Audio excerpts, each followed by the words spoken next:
In 1948, the United Nations set forth a Universal Declaration of Human Rights, which countries around the world use to define what it means to be human and what we as species agreed deserves protection under the law.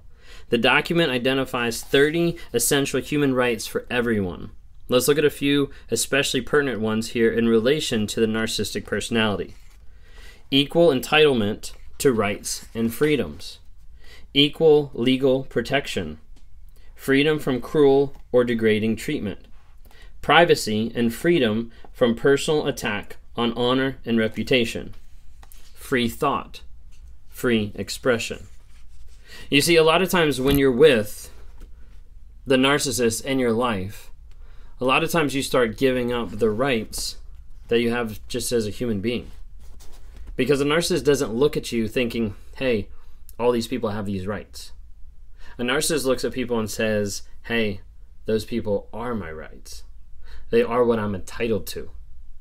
And as that ego continues to grow and fester and become more and more flamboyant as the mask slips and you start to see on a regular basis how they treat you, you start to believe that that is defining your worth. That that's defining who you're allowed to be. Because in that relationship, you're only allowed to be a certain thing, a certain person, a certain style, a certain response.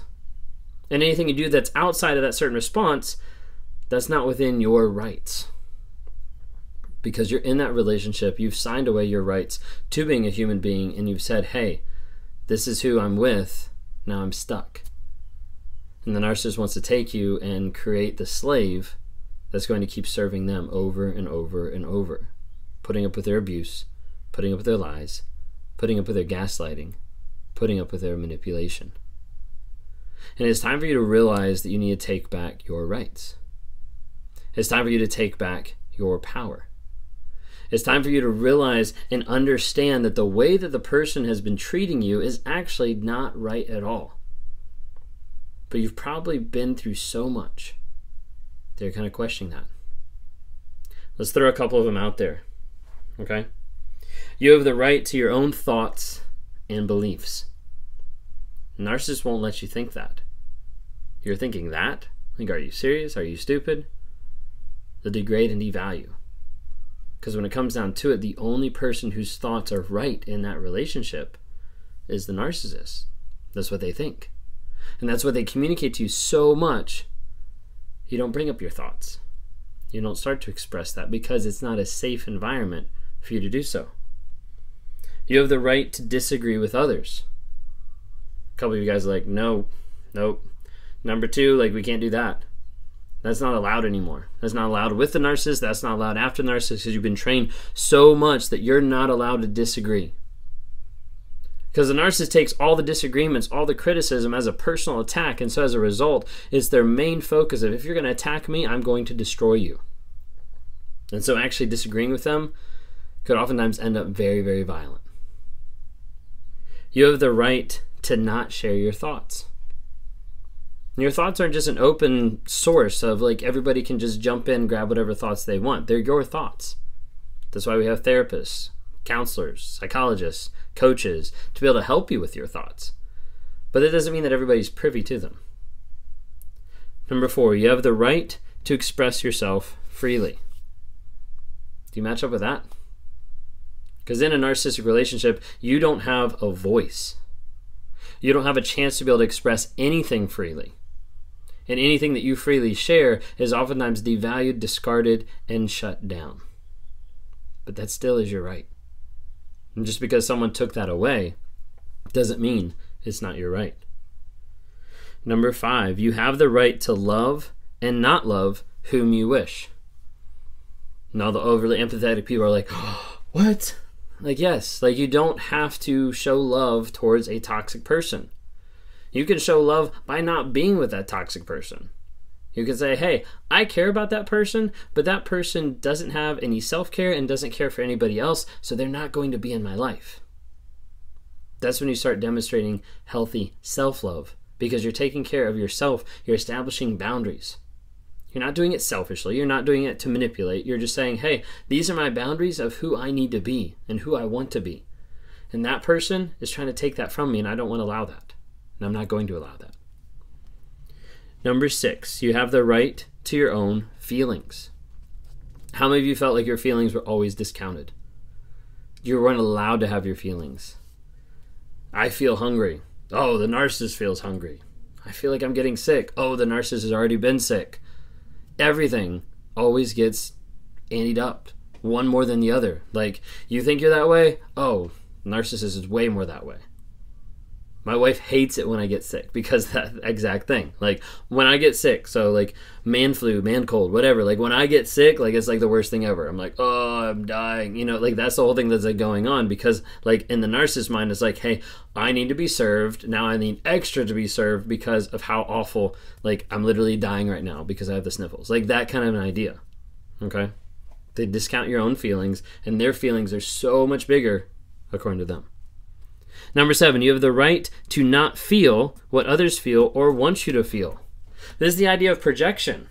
Like, I'm mad and I'm projecting that onto you. Like, you don't have to take that. You don't have to be mad as well. You don't have to receive that and put it on top of you. You can be your own person. You can react your own way. But you normally don't feel like that. You normally don't think that it's possible because they're always telling you what you're supposed to do, how you're supposed to react, how you're supposed to feel. You have the right to equal treatment. How does this match up in narcissism? Well, narcissists are great hypocrites. Do as I say, but not as I do. You know, I can walk around the house with my shoes on, but you're not allowed to walk around with house and your shoes on. Why? Because I'm the king of the castle and you're just a humble servant that's residing here. Like, that's the thought process. Very hypocritical. You have the right to respectful treatment.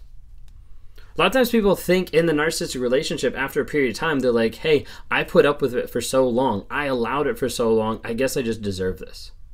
No, you don't. They're going to make you think that. You're going to start to think it. You're going to start to doubt that. But when it comes down to it, you do not deserve someone's disrespect. Make sure you understand that. Number 10, you have the right to advocate for your needs. You can ask for help. Everybody on here is like, wait, that's a thing? In a healthy relationship, the other person should be able to ask for help. Honestly, that would be one area right now that I'm working hard to try to be able to have that safe place for my wife to be able to ask for help. Why? Because she was not used to that. That was not a safe thing for her. So now building back a safe environment has to be like, okay, hey, it's okay that you're not feeling good. Like, go lay down. Like, go take a nap. Like, I'll take care of it. And being able to say it in a positive way so she doesn't think like, oh, he's just saying that and he's going to throw it back in my face later, because that is what I would do. So like, as a narcissist, being able to say like, hey, now I need to make sure I focus on developing that safe place so that she can actually ask for help. Because that's one of the hardest challenges for her, is being able to ask for help. You have the right to advocate for your loved one's needs. You can ask for help for other people too. You can vie for their needs for stuff that's going on, and you don't have to be isolated, because the narcissist will isolate you in that aspect. You have the right to privacy and dignity.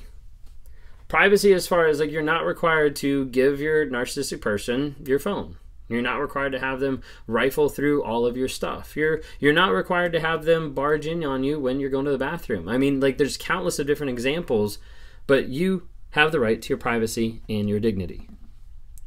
Number 13, you have the right to protect and defend yourself against attack. You don't have to put up with the things that they're doing to you. Be safe.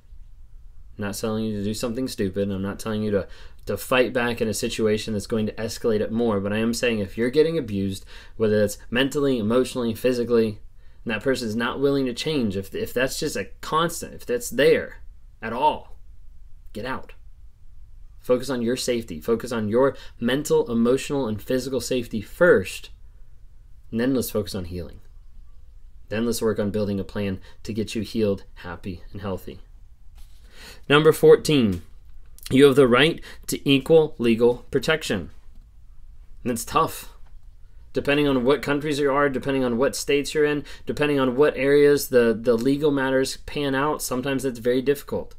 Different places have different expectations. Different places have you stuck in a relationship longer, have you connected for a longer period of times, have the children's needs put above or below, like all different types of stuff.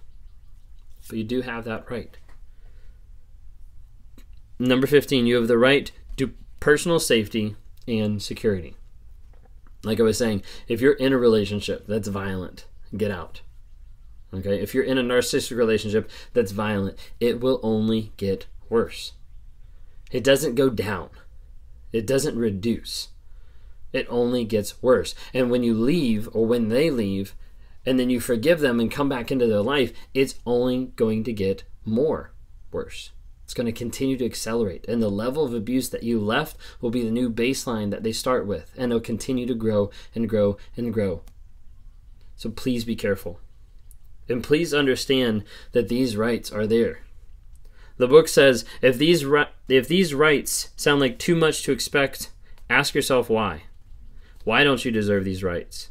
Why does the narcissist in your life deserve them and not you? Why does the narcissist get to violate your rights? Think on that.